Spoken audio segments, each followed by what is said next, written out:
All right, we're running a program.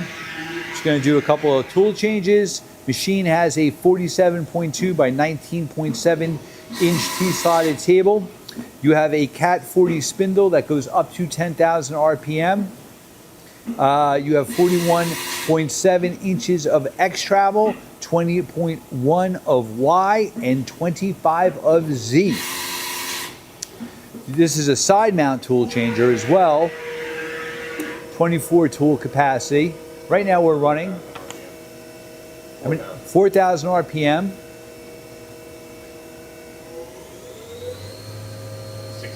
6,500 RPM. Nice and quiet. 20 horsepower spindle. Again, you see the axes move around. Nice and quiet axes. Telescopic weight covers. Machine also does have a chip conveyor and double augers with it.